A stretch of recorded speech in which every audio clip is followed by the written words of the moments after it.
How's it growing, y'all? Welcome to Dirty Khakis TV. I'm your host with the most, Kevin D. And today we've got the first installment of the soil science series that I'm going to do. This one is on soil composition. I would like to thank you for joining me today. I appreciate the view. Hopefully, in the process of doing these video series, we can all learn something. I know I'm going to be learning a lot. I thank you for joining me on that. So, to jump right in, first, I want to say that soil is not dirt, and dirt is not soil. While you can soil something with dirt, and you can also make something dirty with soil, the two are not interchangeable in all arenas. A good definition of soil would be the mineral, organic matter, water, and air that comprise the growing layer that we all are kind of living on top of. And a good definition for dirt would be, you know, particulate matter that builds up from time to time. Look, you can think about this in a couple of different ways. One way to help with this is that you go out into your yard and you take a shovel and you dig under your grass. That's soil. You've got soil there. If you go out into the parking lot and start sweeping around, you've got dirt. That's dirt because you've got rubber pieces, asphalt pieces, plastic particulate, whatever. Okay, just don't sweep up dirt and put it on your countertop because that's just kind of counterproductive. Anyway, so why does this matter? Well, I will tell you why it matters. You can collect a lot of dirt and put it in a pot. It's not likely that you're going to be able to grow anything in that. And if you do grow something, it's probably not going to be very healthy, not going to be very happy. Conversely, you can take a lot of soil and you can grow stuff in soil and it can be very happy. But that's going to depend on what's in your soil. Which brings me to the next point. What's in the soil? Now, this is exactly what soil composition aims to uncover, so to speak. Now, what's in the soil is going to be a mixture of mineral matter from like bedrock and things like that, organic materials, water, air. Yes, air is actually in the soil, and you actually need air in your soil.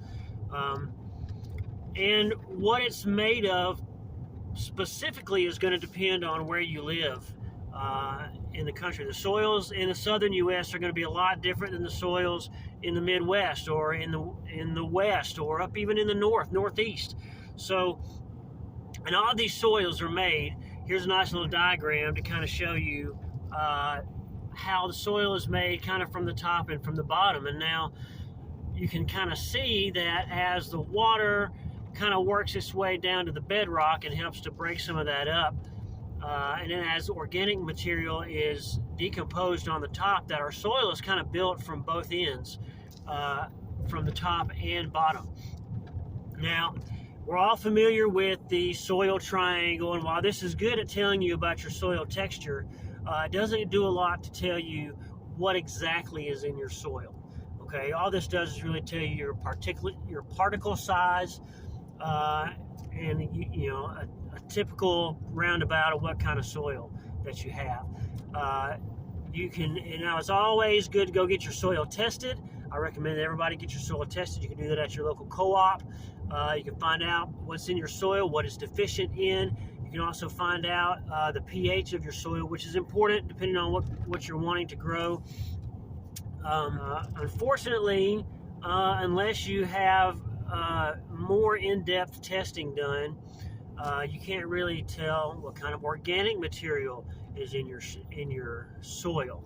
Now, this brings me to probably the most important point in soil composition, and that's organic matter.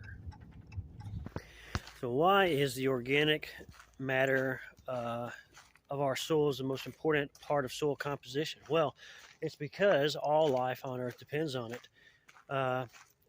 Anything that you want to eat as a human comes from the soil. It either comes from the soil or it eats from the soil. And I don't know about you, but I like to eat. A lot of these trees and the flowers, the daffodils that are coming up right now, they all depend on this layer of topsoil that we have. Did you know that in the U.S. we lose about 5 tons of topsoil per acre? I don't know if that's per acre, but we lose about 5 tons of topsoil in the U.S. every year. They estimate, and I don't know if you pay attention to this, but we're not making that much topsoil. The topsoil in the U.S. was created by years and years and years of organic matter buildup because we didn't have machines. We weren't clear cutting forests, building neighborhoods and shopping malls. And so all that time that the Native Americans lived out here, they were just letting nature do its thing and building all this great topsoil that we then came in and absolutely pillaged and used. Nevertheless, this is a problem because if we're not making topsoil and we're only using it, that means that we're going to deplete it, and one day there will be no topsoil. This is where I would tell you that the climate alarmists have hijacked the environmental conversation. They're so worried about all the stuff that's going on up there, they're not paying attention to what's going on down below our feet. But I digress. Man, look at this beautiful sea of daffodils over here. Man, that's gorgeous. And while you're checking out the daffodils, I want you to think about something over here. Nobody comes out here and messes with these woods. Nobody goes out here. Nobody's tending to the trees with the flowers. God tends to this garden. And so I want you to think about something else. How do all of these plants live? How are they fed? Right? How are they keeping themselves alive? Well, we're going to walk right out here and we're going to see. We're going to walk right out here. We ain't got to have a trail. Although I might be covered in ticks when I come out of here. I just want to kind of get out here and look. I just kind of want to look. I'm going to pick a spot right here. Now, look under here. Look at all this good stuff. Look at this. It's good. That's good stuff right there. So what's going on here is all of these leaves and things, all this stuff's flew there. That little guy right there is doing most of the work. Now, the leaves are falling down here and nobody's messing with them. It doesn't get moved. So this soil doesn't get dried out. These little guys are coming and doing all this work, breaking all the material down. Not only are they working, but what you can't see in here are all the microorganisms that are breaking materials down. Mycorrhizal fungi that live in here.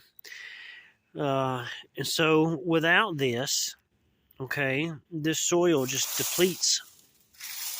All of these plants that live out here just deplete. If I come out here every year and I move all this stuff out of the way so that it can be nice and pretty, then there's no food for the plants. Nature has worked this out so that the roots take in nutrients. It goes up, they make the leaves fall, they decompose. All of that work puts nutrients back into the soil. It's soluble for the plants, and the cycle starts over.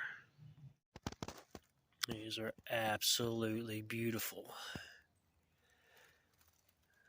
There's some more way back over there.